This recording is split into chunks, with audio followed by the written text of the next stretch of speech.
Hello guys, welcome back marble and granite vlogs. आइए दोस्तों, आज हम बात करते हैं। आप भी अपनी सीढ़ी का कंस्ट्रक्शन करवा रहे हैं तो ये वीडियो आपके लिए है।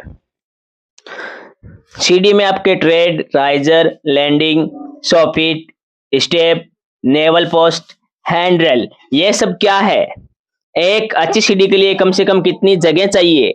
तो ये चीजें, ताकि आपकी सीढ़ी मजबूत बन सके और सीढ़ियां हमारे घर का अहम हिस्सा होती है। तो आइए बात करते हैं। मुख्यतः हम 4 चीजों पे फोकस करेंगे।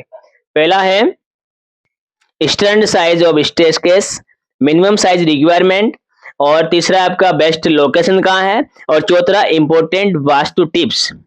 तो दोस्तों, सीढ़ी को लेके आपके जितनी भी कंफ्यूजन होगी आज सारी मैं क्लियर कर दूंगा। तो बने रहिए वीडियो के लास्ट तक, वीडियो बिल्कुल भी स्किप मत करना।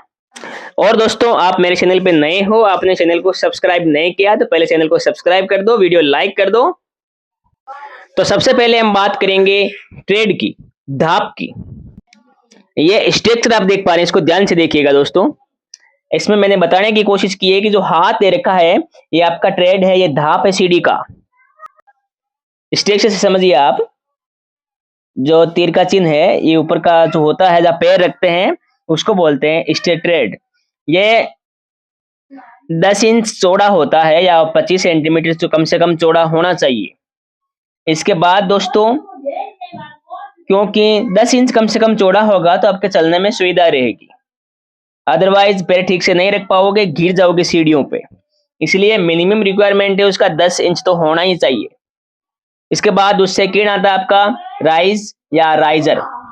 2 स्टेप के बीच में जो खड़ा लगता है वो आपका राइजर होता है दोस्तों। और राइजर आपका 6 इंच चौड़ा होता है, कम से कम 6 इंच तो होना चाहिए, बाकी कहीं 8 इंच भी मिलता है देखने को।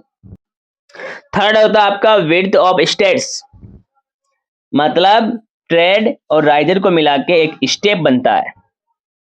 और स्टेप की चौड़ाई हमेशा 3 फीट से कम नहीं होनी चाहिए दोस्तों। और नॉर्मल घर के लिए 3 फीट या 3.5 फीट काफी है। अगला आपका हैंडलिंग। हैंडलिंग होती है, जो रेलिंग होती है दोस्तों, उसकी जो हाइट है वो कम से कम 3 फीट होनी चाहिए।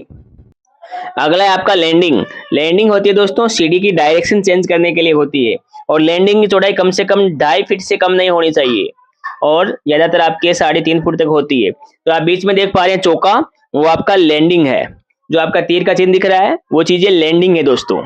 और लैंडिंग आपकी कम से कम 2.5 फीट चौड़ी होनी चाहिए, और ज्यादा आपकी 3.5 फुट से चौड़ी हो सकती है। अगला है आपका नेवल पोस्ट।